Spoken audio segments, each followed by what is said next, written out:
हरिओम प्रिय दर्शकों, यदि आपकी कर्क राशि या कर्क लग्न है तो इस वीडियो को पूरे ध्यान से देखिएगा, समझिएगा। सपने होंगे पूरे। 9 अप्रैल से 30 अप्रैल, ये जो अप्रैल का महीना है, इस अप्रैल के महीने में आपके वो कौन से सपने हैं जो पूरे होने वाले हैं और कौन से सपने हैं जिनके लिए अभी आपको इंतज़ार करना होगा। क्या रिजल्ट नवग्रह आपको इस अप्रैल के महीने में देंगे, क्या सावधानी रखनी है, क्या उपाय करने हैं, ये सब हम विस्तार से जानेंगे, समझेंगे। प्रिय दर्शकों, जो इस अप्रैल के महीने में ग्रह स्थितियाँ हैं उनको हम समझ लेते हैं और कुछ योग भी बनने जा रहे हैं, उनको भी हम समझ लेते हैं। 6 योग बनने जा रहे हैं, जिसमें से कुछ राजयोग हैं तो कुछ दुर्योग हैं। तो ग्रह स्थितियों की बात करें तो प्रिय दर्शकों, ग्रह स्थितियों में सूर्य अपना राशि परिवर्तन करने वाले हैं 13 अप्रैल को। 13 अप्रैल से ये मेष राशि अपनी उच्च की राशि में गोचर करेंगे और आपके करियर में करियर के क्षेत्र में गोचर करने वाले हैं। साथ में प्रिय दर्शकों, मंगल भी अपना राशि परिवर्तन अप्रैल में करने जा रहे हैं। मंगल 23 अप्रैल को अपना राशि परिवर्तन करेंगे और देवगुरु बृहस्पति की राशि, साधारण राशि जो है, इसमें गोचर करेंगे। तो मंगल यहाँ पर गोचर करते हुए आपके जीवन में कुछ बड़े बदलाव लाने वाले हैं। बुध की बात करें तो बुध भी अपना राशि परिवर्तन करने जा रहे हैं। ये देवगुरु बृहस्पति की ही राशि मीन राशि में गोचर करेंगे और शुक्र भी अपना राशि परिवर्तन करेंगे। बुध 9 अप्रैल को राशि परिवर्तन करेंगे और शुक्र जो है तो 24 अप्रैल को अपना राशि परिवर्तन करेंगे। ये शुक्र महाराज आपके जीवन में बहुत कुछ करने वाले हैं, क्योंकि वर्तमान में देखा जाए तो ये उच्च की राशि में गोचर कर रहे हैं और फिर जो है तो अपना राशि परिवर्तन करेंगे मेष राशि, मंगल की राशि पर। परंतु यहाँ समझने वाली बात यह है कि शुक्र वर्तमान में गोचर कर रहे हैं तो इसका प्रभाव कहीं ना कहीं आपको बहुत बेहतर देखने को मिलने वाला है। प्रिय दर्शकों, ये जो ग्रह स्थितियां हैं, जो परिवर्तन हुआ है ग्रह स्थितियों में, उनसे कुछ योग भी बन रहे हैं। योगों की बात करें तो राज लक्षण योग बनने जा रहा है और अंगारक योग भी बन रहा है। वैभव योग का भी निर्माण हो रहा है, जड़ बुद्धि योग का भी निर्माण हो रहा है, मैकेनिक योग का और गुरु घंटाल योग का भी निर्माण होने जा रहा है। तो ये जो राजयोग हैं, दुर्योग हैं, ये आपके जीवन में बहुत प्रभाव डालते हैं, तो इनके बारे में भी हम समझेंगे। प्रिय दर्शकों, अब आइए हम समझ लेते हैं कि आपके जीवन में वो कौन से सपने हैं जो अप्रैल के महीने में पूरे होंगे, कौन से लाभ मिलने वाले हैं। तो देखा जाए तो प्रिय दर्शकों, यदि आप बहुत ज़्यादा परेशान थे अपने करियर को लेके, खासकर इनकम को लेके, करियर में यदि आप बहुत मेहनत कर रहे हैं, एक अच्छे लेवल पे हैं, उसके बावजूद भी उतनी सैलरी आपको नहीं मिल पाती, अर्थात उतना धन प्राप्त नहीं हो पाता जितनी आप मेहनत कर रहे हैं, या आप जो भी काम कर रहे हैं, व्यापार कर रहे हों या जॉब कर रहे हों, प्रोफेशन में हों, तो ये समय होगा जिस समय धन आगमन के रास्ते खुलने वाले हैं आपके लिए। आपके आय भाव के अधिपति शुक्र महाराज और आपके सुख भाव के अधिपति शुक्र महाराज उच्च की राशि मीन राशि, देवगुरु बृहस्पति की ये राशि है, यहाँ पर गोचर कर रहे हैं और आपके देखा जाए तो भाग्य भाव में गोचर कर रहे हैं। इसलिए जो स्थितियां हैं, और भी जैसे वैभव योग का निर्माण हो गया, राज लक्षण योग का निर्माण हो गया, इन सब का परिणाम यही होने वाला है कि आपको धन आगमन के रास्ते जरूर खुलेंगे। बस ज़रूरत है मेहनत करने की, प्रयास करने की, और इसमें आपके इच्छाओं को भी, इस समय जो आपकी इच्छाएं हैं, आपकी कामनाएं हैं कि बहुत समय से आप सोच रहे थे कि मुझे ये प्राप्त हो जाए, वो प्राप्त हो जाए, ऐसा हो जाए, अर्थात आपके जो सपने हैं, आपके ड्रीम हैं, तो वो भी अब पूरे होने वाले हैं। प्रिय दर्शकों, देखा जाए तो यदि आप बैंक बैलेंस को लेकर चिंतित थे, देखिए धन आगमन होना एक अलग बात है और बैंक बैलेंस होना एक अलग बात है, क्योंकि बैंक बैलेंस होने का मतलब है जब स्थिर धन हो जाए, अर्थात पैसा आए और बचे भी। तो प्रिय दर्शकों, धन की स्थिरता इस समय होने वाली है और यदि घर परिवार में कलह का माहौल बना हुआ था तो इस समय अब पहले से बेहतर स्थिति आपको देखने को मिलने वाली है।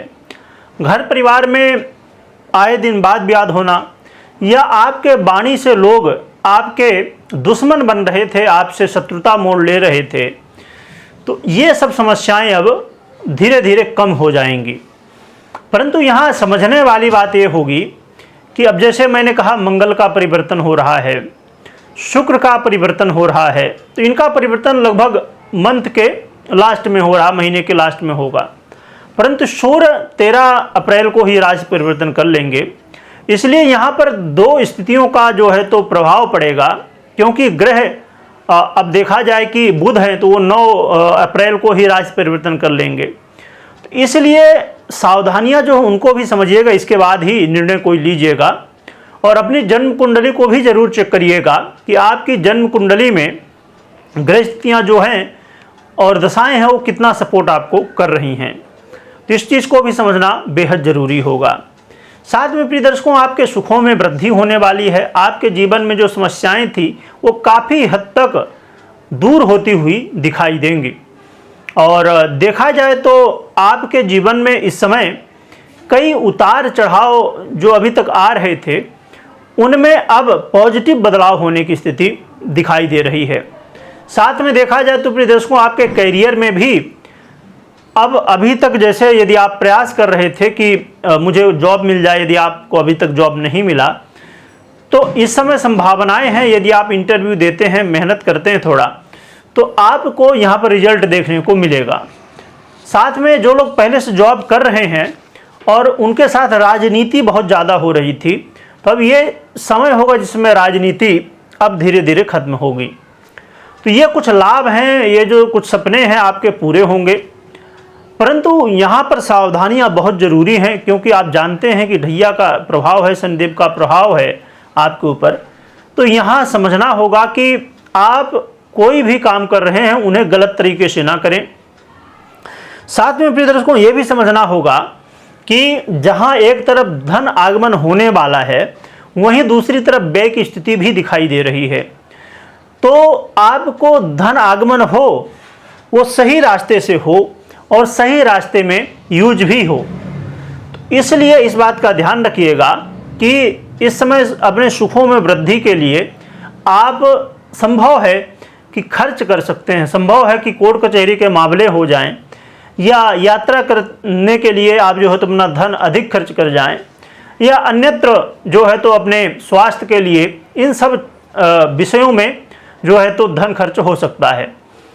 और ये समय होगा जिस समय आपको जोश तो ठीक है, जोश तो हमें हमेशा रखना ही चाहिए, परंतु जोश के साथ इस समय होश रखना बहुत ज़रूरी होगा। क्योंकि इस समय संभव है कि आप खुद ऐसे निर्णय लें जो कि आगे चल के फ्यूचर में वो आपके लिए नुकसानदायक हों। जोश में आके, जल्दबाजी में आके आप ऐसे निर्णय ले सकते हैं। इसलिए कोई भी निर्णय लेते समय या किसी को कुछ बोलते समय या आप कोई बातें, आप जैसे आपने किसी से सुना और फिर बस सीधे आपने कह दी, ऐसा नहीं है। आपको खुद समझना होगा कि जो सामने वाले ने कहा क्या वो सही है कि नहीं है। सुनी सुनाई बातों में भी विश्वास रखना बिल्कुल ठीक नहीं होगा। इसलिए अपने वाणी में बहुत ज़्यादा संयम रखिएगा। कोई भी निर्णय लेने से पहले बहुत सोचिएगा, समझिएगा और व्यय ना हो, धन का व्यय ना हो, इसका बहुत ध्यान रखिएगा। अब प्रिय दर्शकों, हम उपाय की बात करें तो उपाय के रूप में आपको मैं कहना चाहूँगा कि बहुत ज़्यादा परेशान होने की ज़रूरत नहीं है। क्योंकि देखिए, ये जो गोचर का प्रभाव है, जैसे अभी आप मुझसे सुन रहे हैं, ये गोचर का प्रभाव है, ये बदलता रहता है। परंतु मूल रूप से आपके कर्म क्या हैं, हमेशा अब लोग देखा जाए तो आज के समय में चाहे यूट्यूब देख लीजिए, फेसबुक देख लीजिए या जो भी सोशल मीडिया है, हर व्यक्ति कनेक्टेड है, जुड़ा हुआ है। तो आप जब सोशल मीडिया में बहुत सारी वीडियो देखते हैं तो आप कंफ्यूज हो जाते हैं। अब जैसे जो लोग दैनिक राशिफल देखते हैं तो हर दिन कुछ न कुछ ग्रह स्थितियाँ चेंज होती रहती हैं और उनका जो है तो प्रभाव भी चेंज होता है और उपाय भी आप सुनते हैं। अब जैसे अभी ये जो सुन रहे हैं, हम मासिक राशिफल की बात कर रहे हैं, पूरे अप्रैल के महीने में नवग्रह क्या रिजल्ट देंगे। परंतु जब आगे चल के आपको अलग अलग ग्रहों के, अब जैसे सूर्य 13 अप्रैल को राशि परिवर्तन करने जा रहे हैं, तो उसका आप फलादेश सुनेंगे, तो उसमें उस हिसाब से उपाय बताए जाएंगे जो कि सूर्य के हिसाब से होंगे और आपकी राशि जो है लग्न है उसके हिसाब से। तो यहाँ पर फिर क्या हो जाता कन्फ्यूजन, बहुत बड़ा कन्फ्यूजन, कि हम उपाय क्या करें। अब देखा जाए तो यदि हर दिन आप एक वीडियो देखते हैं तो महीने की 30 वीडियो हो गई और 30 वीडियो में कुछ अलग अलग उपाय हैं, तो कौन सा उपाय करेंगे आप, ये बड़ा कन्फ्यूजन होता है। इसलिए मैं हमेशा कहा करता हूँ कि आप अपने इष्ट की आराधना हमेशा करिए और अपनी जन्म कुंडली के हिसाब से भी आप, वैसे तो सबसे महत्वपूर्ण है जो मैंने पहले बताया कि इष्ट की आराधना। फिर यदि आप चाहते हैं और भी, तो आप अपनी जन्म कुंडली के हिसाब से आपके कौन से इष्ट देवता हैं या आपको किसकी पूजा करना ज़्यादा बेहतर रहेगा वो आप समझ लें, उनकी हमेशा पूजा करें। बाकी जितना धर्म कर्म करेंगे उतना अच्छा ही है, तो इस चीज़ को समझना होगा। तो मैं यही कहूँगा कि आपके जो इष्ट हैं उनकी आराधना करिए और उनकी आराधना से ही ये जो अप्रैल का महीना है आपके लिए लाभदायक होने वाला है और आपके जीवन में जो समस्याएं हैं उनसे बाहर ले आएगा। परंतु मैं हमेशा कहा करता हूं कि प्रिय दर्शकों, कुंडली चेक करिए, क्योंकि जब कई बार गोचर का, अब मैं एक उदाहरण छोटा दे देता हूं, समय जरूर आप लोगों को लग रहा है पर ये बातें हमेशा के लिए काम आती हैं। अब जैसे 2 व्हीलर कोई गाड़ी है या साइकिल है या जो भी आपके पास उपलब्ध हो, तो यदि हम 2 व्हीलर का एग्जाम्पल लेते हैं, उसमें 2 पहिए हैं, एक पहिया पंचर हो गया तो क्या चल पाएगी गाड़ी? नहीं चल पाएगी या खराब ही हो गए। उसी तरह है गोचर और आपकी जन्म कुंडली, दोनों की स्थितियां जब बेहतर होती हैं तब आपको पूरी तरह से रिजल्ट मिलता है। अब पता चला कि आपकी जन्म कुंडली में शुक्र जैसे समय उच्च के हैं तो वो आपकी कुंडली में नीच के हैं और दशाएं भी कोई अकारक ग्रह की, मारक ग्रह की या अष्टमेश की या किसी की चल रही है। अब जैसे ढैया है और साथ में शनि की ये चल रही है महादशा या अंतरदशा चल रही है, तो हर चीज़ यहाँ पर समझना होता है। इसलिए जन्म कुंडली को हमेशा चेक करिए या तो विश्लेषण करवाइए। मैं यही हमेशा कहा करता हूँ, कई बार, हमेशा तो नहीं कहता पर कई बार मैं कहता हूँ जब बात आती है कि लोग बहुत कंफ्यूज जब होते हैं, तो ज़रूरत है आपको कि आप अपने लाइफ में एक नियम बना लीजिए कि साल में एक बार जरूर अपनी जन्म कुंडली चेक करवानी है और अपनी हेल्थ भी चेक करवानी है। आप अपनी हेल्थ भी चेक करवाइए साल में एक बार पूरे, और कुंडली भी चेक करवाइए, या यदि आप खुद जानकारी रखते हैं तो खुद चेक करिए। तो इसलिए बहुत ज़रूरी होता है ये सब बातें। कमेंट में अपने इष्ट देव की जयकारा लगाइएगा और साथ में उनका स्मरण करिएगा, ध्यान पूजन करिएगा, जिससे आपकी समस्याएं दूर हों और इष्ट की कृपा आपको प्राप्त हो सकें। वीडियो देखने के लिए बहुत बहुत धन्यवाद।